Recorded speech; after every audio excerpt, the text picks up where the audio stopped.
Hi, I'm Mike. This is the third year in a row that we're going to have to buy hay for the ranch, an expense that will have an effect on everything. Today we take a look at the hay production, what we've made to this point, how much we're going to have to buy, and how we're going to pay for it. On a special episode of the project list on our Wyoming Life.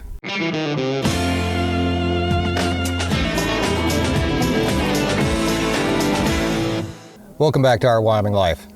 This is an episode, well, if I want to be perfectly honest with you, I'm not looking forward to making.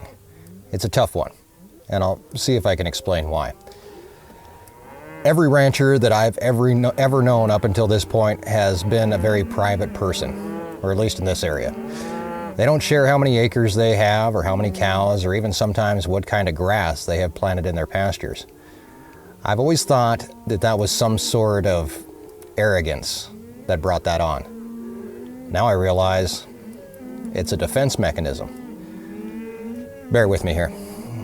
If you're the only one who knows your rough acreage, your inventory, your costs, then at the end of the year, you're the only one that sees the success or failure. Now, if you share that with everybody, that you have this much land, that you have this many cows to feed, that you've harvested this much hay, then you're opening yourself up for a number of things. Trust me, I know. Since we've started haying this year, we have had hundreds, if not thousands, of emails and comments, most of which are good. Some are straight cut and say that we don't know what the hell we're doing. One thing that blows me away is how some folks, and this is the very negative minority, they don't take into account different climates or different soil structures, the fact that we've only had a few inches of topsoil or driving wind or not that much rain compared to where they may be, where they have plenty of places that you can get 4 cuttings of hay a year, tons and tons off of just a few acres. This area, well, it's not one of them. So back to that defense mechanism, when you're in a harder situation, you have to notice that you get more defensive. I think everybody does it.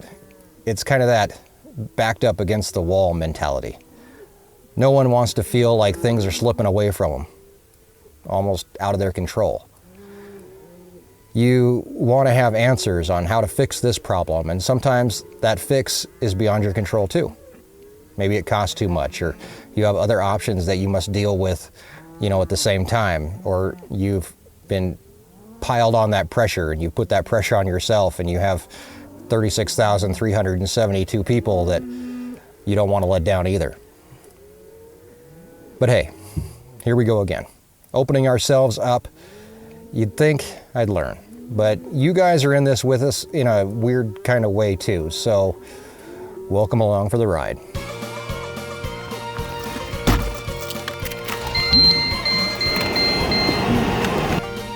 So this is going to be a bunch of numbers and a bunch of math, but it's all important to figuring out how the ranch will stand financially next year, what needs to be done, and how to do it. We're going to break down this whole thing into 3 parts. We're going to figure out what we need to feed cows over the winter. We're also going to figure out our hay production on the ranch and how much we're going to have to buy. Then we're going to look at ways to pay for it. Doing it this way leaves little to the imagination. The numbers don't lie. And it should make the whole situation a little bit clearer. Our first step is the process in figuring this whole thing out is how much hay we need to feed the cows over the winter. That's our big expense of the year.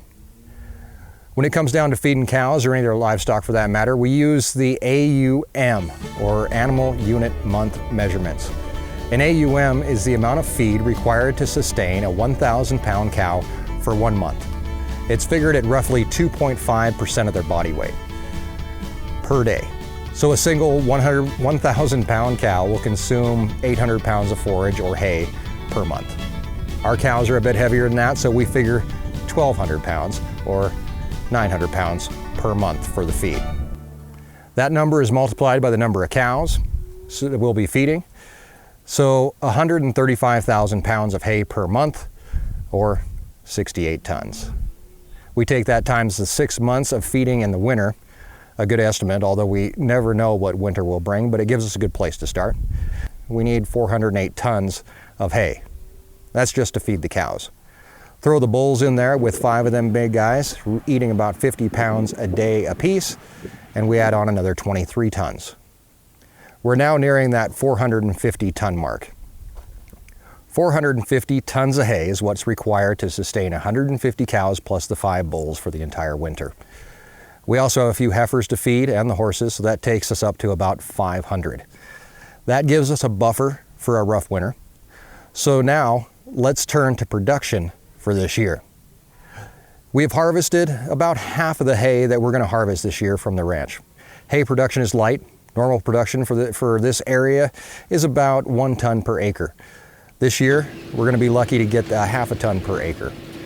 That's due to the lack of early rainfall as well as soil conditions. I'm not going to lie, our hay fields need work, and figuring out the best way to do that is on the list. But what is done is done. We're dealing with what we have. So we can harvest about 500 acres of hay, and that'll give us 250 tons of hay produced by the ranch. That's good. It's better than nothing, and it definitely helps.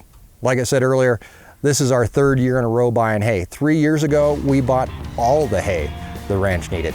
Hay production was so bad that year that it wasn't even worth cutting, so we grazed it off to help the cows get through the summer. Prices were better then, and we spent about $70,000 to buy hay that year and feed the cows for the winter. Last year, we harvested a quarter of what the ranch needed, and that year cost us right around $50,000.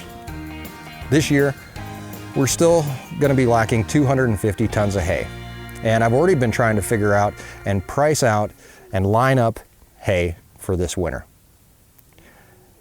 As demand goes up, of course, the price goes up. And I've found that hay can get delivered to the ranch at the price of about $185 per ton. That's the best price I've found so far. For the 250 tons that we need, we're going to be looking at a price of about $46,000, right in that range. I've looked at hay from farther away, and it may be cheaper in the field, but it's the trucking that actually kills us. We can get it delivered for about $5 a loaded mile. Every 100 miles that the truck runs costs us $500. That's just for the truck.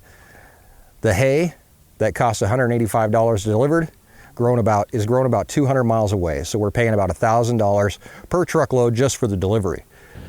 By the way, each straight truck carries 22 tons of hay, so our 250 tons will be on 11 trucks.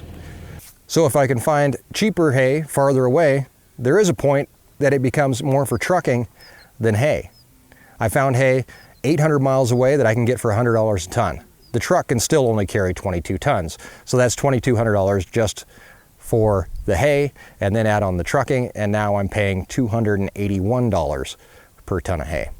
That's the curse of buying hay. The farther away you get, the cheaper it is, but the more money you're going to spend in trucking. We have to take all this into account when we buy hay.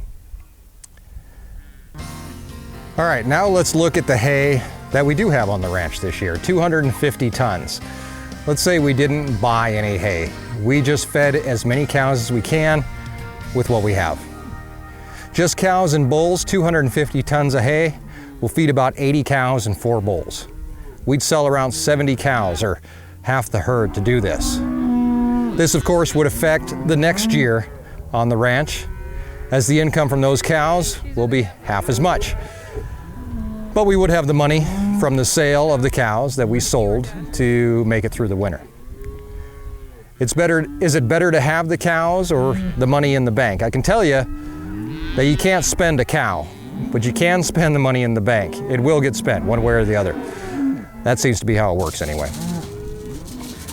Okay, so now we sell just enough to pay for the hay that we need. This is a tricky situation too, because now we're trading ranch capital for operating expenses. Not a good idea, and probably not a good spot to be in. Now that money is gone for sure. It's not in the bank, although it is an investment in keeping the herd size up and producing more income for the following year. There are bank loan options, but personally, I'm not too keen on that prospect.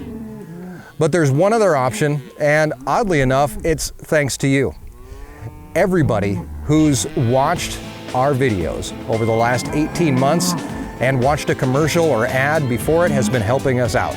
those fractions of pennies have been adding up. We have never taken a dime from YouTube to this point. It's just been sitting there in an account for us, say, saving it for a rainy day, I guess. Oddly enough, I guess this is a rainy day. We've done the same with our Patreon supporters as well. Those that pledge a small amount starting at $1 per month to support what we do, the making of videos and everything else. Although we never anticipated it, that's what's going to help us out. I would rather have taken that money and put it into something else. Well, yeah, sure, I would have. I would have liked to replace Erin's Yukon for her, or at least had a down payment to do so. Of course, I would, but you have to prioritize. Over the past 18 months, thanks to Our Wyoming Life, we've earned enough to pay for a little bit over a quarter of the hay we need. Not for all of it. We're still gonna sell my horse trailer to help pay for some of it, and we'll probably be selling some cows this fall. And the income, well, that'll help too. Let me go on record as saying, when we first came here to the ranch, not knowing anything about farming or ranching, it looked easy. It's not. There's never enough cash to go around. You basically work for free, you make sacrifices, but you also get a lot back from it. Being here on the ranch has made both Erin and I better people. And it's made us friends that we never would have had otherwise, people that I couldn't imagine not having in our lives. It's also made Our Wyoming Life a community of people that take our work in putting out videos and support a ranch they'll probably never visit. We didn't start doing this to make money, but I can say right now, I'm glad it's made some. And I thank you for that. And so even as I sit down to edit another video, we still have a lot of decisions to make. None of them are going to be made overnight, although some of them may be made over sleepless nights. We're going to have to rob Peter to pay Paul. My ranch hand's going to have to wait another year. A new car for Erin is out. Plans to build an office and move Our Wyoming Life out of our bedroom are probably going to be postponed. But that's okay. I made a promise a few years ago before Gilbert passed away that we'd figure out how to do this and make it work. And as messed up as it looks, I think we're doing that. Sizing down the herd may be a step. Figuring out how to make more with less may play into it. You know, I've had people ask me what Gilbert would think of the YouTube thing, and honestly, I really don't know. He was one of those guys that had that defensive mechanism up around him all the time. You never saw his failures or his hard times, but I know he went through them. The ups and downs. In fact, he was near bankruptcy more than once in his life. And I know that if he got to know you, he would be very impressed. So am I. That's it. I'm done for the day. I probably need a drink. But there is more to come as we decide a road to take. Of course, that road may be rough, but it's going to be worth traveling. And I hope you come along. Please subscribe and explore the ranch life and escape the ordinary. Together, we can do great things. And those things are still coming. Have a great week, and thanks for joining us in Our Wyoming Life.